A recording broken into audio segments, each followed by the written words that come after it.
mga mates, welcome back sa panibagong episode ng cooking challenge natin. Ngayon may 4 na fugu tayo dito or quail. Yung gagawin ko dito mga mates crispy fried quail ko ito. At saka gagawa tayo ng sarili nating Jollibee style na gravy. So yung unahin ko mga mates, i-marinate ko muna to sa soy sauce at saka ketchup, ground garlic at saka salt and pepper yung quail natin. And after that, gagawa ko ng breading. May chicken breading mix tayo dito. 1 cup of flour, sweet paprika, ground chili, chicken flavor salt, at saka Chinese 5-pack spice. Ito naman yung gagawin nating Jollibee style na gravy. 1 cup of flour also, minced garlic, at saka may beef cubes tayo. Dagdagan din natin yan ng ground garlic, salt, at saka pepper. Paniguradong napakasarap to mga mates. Abangan nyo yan. Yan mga mates, marinate muna natin sa soy sauce, ketchup,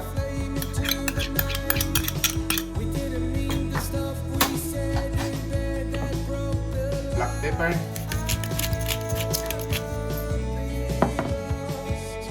salt,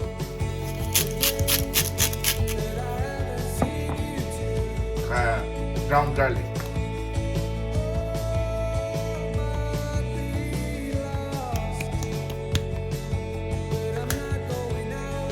Yan, mix lang natin yan. 30 minutes to, takpan lang natin. After that, gawa na tayo ng breading mix natin.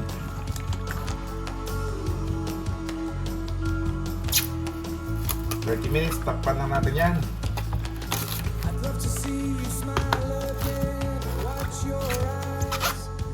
Next step mga mates, gagawa na tayo ng breading mix natin.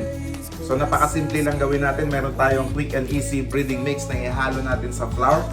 After that, lagyan natin ng sweet paprika, ayan, ground chili, chicken flavor, salt, at saka Chinese 5 spice. Kaya umpisahan na natin.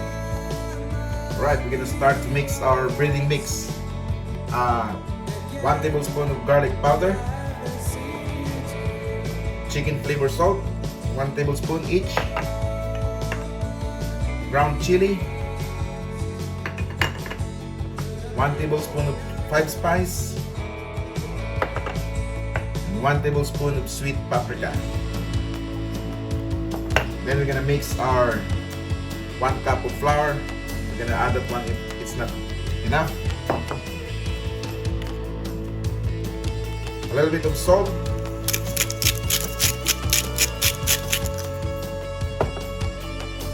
Black pepper. After that, we will just add our quick and easy breading mix. You can also use any type of chicken flavor, chicken mix, just to add a flavor. Yan mga mates, after 30 minutes na minarinate na natin, pwede natin umpisahan dip to sa ating ginawang breading mix. At saka yung isa pang sekreto ko dito mga mates para magiging crispy, yung talagang napaka-crispy ng lutoy natin, gagamit tayo ng instead of itlog, na isasasaw ko sa itlog pagkatapos ng breading mix, gagamit ako ng soda water. Soda water yung i-dip natin tapos ibalik natin doon sa breading mix natin. And after that, gagawa tayo ng Jollibee style na gravy. Wow! Yan, abangan nyo yan. Yan, ganoon natin dito yung quail natin or pugo. Kailangan natin ng maayos yung yung flour natin na mix. The secret recipe ni Adventure Soup. Soda water.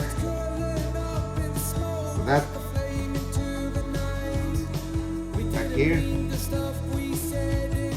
Next, breading. Yan.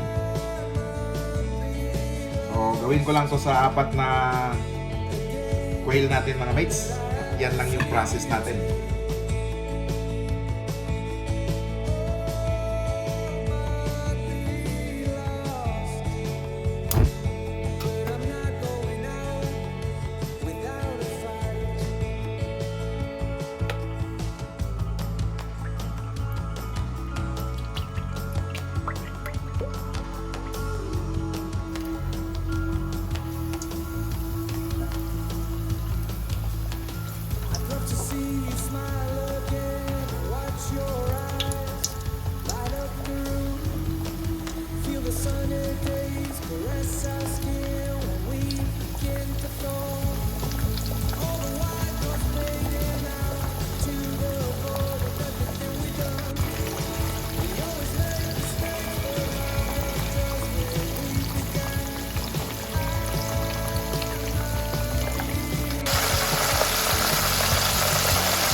Yan mga mates, luto na yung fried quail natin. Deep fried crispy quail.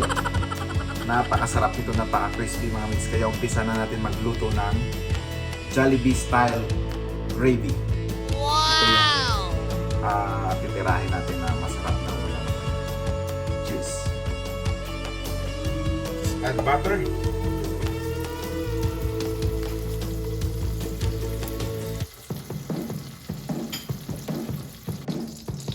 Next, beef cubes.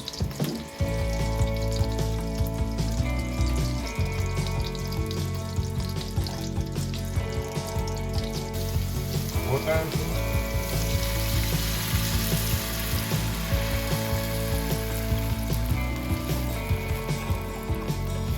Mix it thoroughly.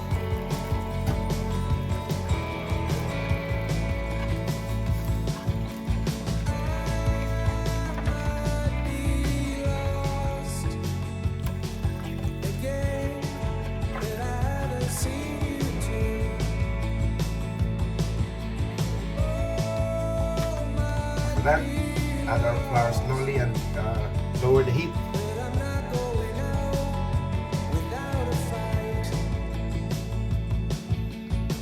Keep mixing. Remember when the silence grew so big it pushed a hole straight through the sky. The ground beneath us caved in every time. So God, hear you cry. All our cowards curling up in smoke like a flame into the night. Let's finish product ready to mix. Jollibee style gravy. Just a little bit of salt.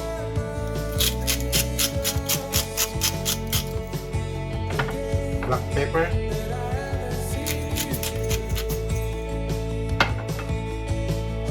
And garlic powder.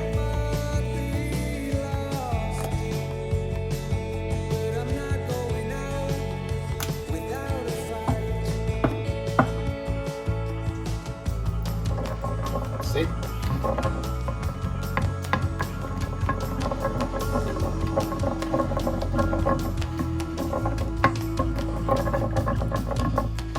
I'd love to see you smile again. Watch your eyes light up the room. Feel the sunny days caress us. Wow! We begin to fall. All the white noise fading out to the void of everything we've done. We always make mistakes, but round up just where we began. I might be lost again, but I haven't seen you today.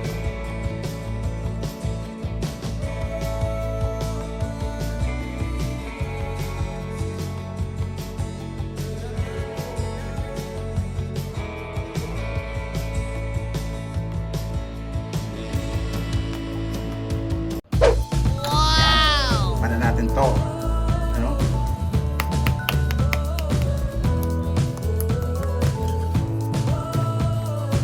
To.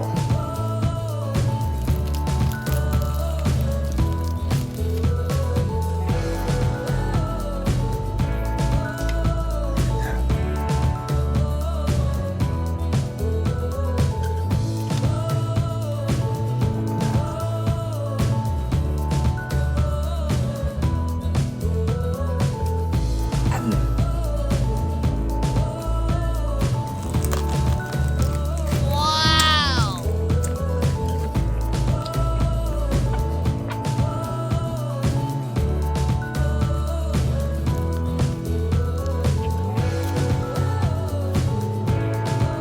Jollibee gravy.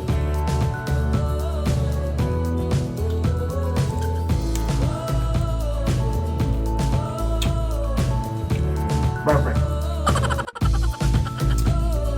Hanggang dito na lang mga mates. Thank you ulit sa pagsubaybay sa panibagong food challenge natin. So, sa lahat ng mga supporters natin, sa lahat ng mga viewers natin, thank you sa pag-continue support sa channel ni Adventures of Kepwing. Huwag niyo pong hayaan magsawa sa mga bagong episode natin. Sa lahat yan, ng mga sumusubaybay at saka hindi pa napag-subscribe, please subscribe to the Adventures of Kepwing and always have a great day.